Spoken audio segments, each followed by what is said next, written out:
दोस्तों नमस्ते। दोस्तों, आज का टॉपिक का विषय ये है कि पैनिक अटैक क्यों आता है और इसको दूर कैसे कर सकते हैं। देखिए, जब मैं बीएससी में पढ़ रहा था तो मैं अपना मार्कशीट लेने गया था। तो जैसे काउंटर पर मैं खड़ा था मार्कशीट लेने के लिए, तो मेरे अंदर से क्या होती है, घबराहट होने लगी। मेरे क्या होता है, पसीने शरीर पसीने पसीने होने लगे और मेरा हार्ट बीट होता है बहुत तेज हो गया। तो मैं सोचने लगी, यार मेरे को क्या हो गया है, क्या हो रहा है मेरे को। तो मैं क्लर्क से या बड़े बाबू से कहा कि सर जल्दी से जल्दी बताइए कि मैं फेल हूँ कि पास हूँ। तो उस क्लर्क ने गुस्सा आ गया, कहा कि यार रुको, तुम तो बहुत जल्दी आ गए, मैं बता रहा हूँ ना कि तुम फेल हो। मेरे को ढूंढने दो तुम्हारा सर्टिफिकेट कहाँ पे है। तो वो ढूंढ रहा था और 1-2 मिनट लग गए, 2-3 मिनट, और मेरे को घबराहट होने लगी। जैसे ही उसने बताया कि नहीं तुम पास हो, तो मेरे को रिलैक्स मिला। मेरे को मतलब ये क्या था, जीवन में कभी काल इस तरह की घटनाएं आती हैं। जैसे मेरी माताजी का ऑपरेशन हुआ था, तो ऑपरेशन थिएटर में ले गए थे, तो तभी से मेरे अंदर घबराहट होने लगी थी, जब तक कि मतलब वो उस सफल ऑपरेशन का इन्फॉर्मेशन मेरे को नहीं मिली। जैसे ही कोई दाई निकलती थी उस थिएटर से, तो मेरे को क्या था, संदेह लगता है, आपका हार्ट तेज होता था कि यार किस तरह की इन्फॉर्मेशन देगी ये, क्या हुआ मेरे माताजी का, सफल हुआ ऑपरेशन की नहीं हुआ, इस तरह का। तो आपके जीवन में जो पैनिक अटैक आता होगा ऐसी बात नहीं है।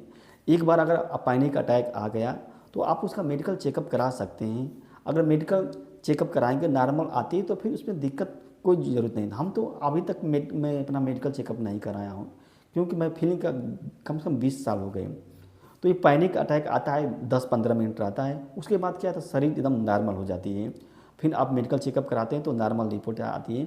तो इसको व्यक्ति के जो जानते व्यक्ति इतना एक्सपेक्टेशन कर लेता है, व्यक्ति के जीवन में इतने उतार चढ़ाव आते हैं, तो व्यक्ति का स्वाभाविक रूप से उसके बारे में सोचने लगता है। कभी मृत्यु के बारे में सोचेगा, कभी मतलब अपने एक्सपेक्टेशन के बारे में सोचेगा, कभी जहाँ थोड़ा बहुत दिक्कत हो गई तो उसको क्या अपने शरीर से रिलेट करने लगेगा। तो इस तरह के ये। और देखिए, मैं जब अपने वाई स्टूडियो चेक करता हूँ, देखता हूँ, तो एनग्जाइटी का वीडियो वो लोग ज़्यादा देखते हैं जिनकी उम्र क्या होती है, 25 से 35 साल की होती है। यानी कि 25 से जो 35 वर्ष की उम्र होती है, वो लोग जो होते हैं उनके जीवन जो होता है एक ट्रांजिशन पीरियड में जाता है, संक्रमण काल से गुजरता है। इसी समय में, इसी अवस्था में व्यक्ति को क्या होता है, जॉब प्राप्त करनी होती है, शादी करना होता है, बच्चे पैदा करने, यानी कि बहुत सी समस्याएं आती हैं, हार्मोनल चेंज होते हैं। तो व्यक्ति क्या होता है, घबराता है, टेंशन लगता है, अपने आप को क्या होता है, सोचने लगता है, तो उसको धीरे धीरे एनग्जाइटी हो जाती है, डिप्रेशन में चला जाता है, इस तरह की सब समस्याएं आती है।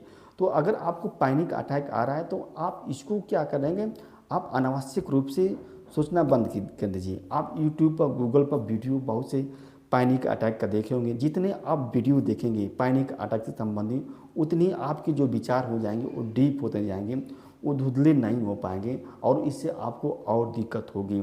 आप क्या कर सकते हैं, अपने लाइफ स्टाइल को चेंज कर दीजिए। योगा कर सकते हैं, मेडिटेशन कर सकते हैं, आपके जो थाट है उसको नॉर्मल कीजिए, नॉर्मलाइज कीजिए, उसको डाइल्यूट कीजिए, अपने एक्सपेक्टेशन को कम कीजिए, जो रिश्ते बिगड़ गए हैं उसको बनाने का प्रयास कीजिए, या अनावश्यक रूप से आप चिंता कीजिए मत। जो हो गया सो गया, आपके जीवन में जो भी घटनाएं घट गई हैं उसको एकदम दिल से एक्सेप्ट कर लीजिए कि चलो जो हो गया सो गया। अरे रात गई बात गई, एकदम टेंशन से निकाल दीजिए आप उसके बारे में। आप जैसे मतलब इसके बारे में ज़्यादा सोचेंगे, एनग्जाइटी को दूर करने के लिए ज़्यादा सोचेंगे, तो यार एनग्जाइटी एक फीलिंग है, एक भाव है, इसको कैसे दूर किया जा सकता है। एक विचारों की या क्या, एक विचारों की एक धारा है, एक प्रवाह है, तो आप एनग्जाइटी को कैसे दूर कर पाएंगे। तो इसलिए पैनिक अटैक को दूर करने का कोई मतलब उपाय नहीं है। आप जो भी काम है उसको करते रहिए, जो होगा सो देखा जाएगा। आपका मन बना लीजिए कि हमें कुछ नहीं है। आप हमेशा क्या होता है, पॉजिटिव, अपने मन में क्या होता है, पॉजिटिव। आपके चेतना में जो विषय वस्तु आती हैं तो इसका मतलब ये नहीं कि सभी विषय वस्तु सत्य होंगी, उसमें जो चेतना विषय वस्तु आती हैं वो गलत भी हो सकती हैं। आप जैसे मैं, और देखिए आपका मन जो होता है, जैसे मैं आप संगम, देखिए मैं संगम की व्याख्या करें, हम लोग कभी कल संगम जाते हैं, स्नान करते हैं, अच्छा लगता है। कभी कल हम लोग कंपनी गार्डन जाते हैं, पढ़ते हैं।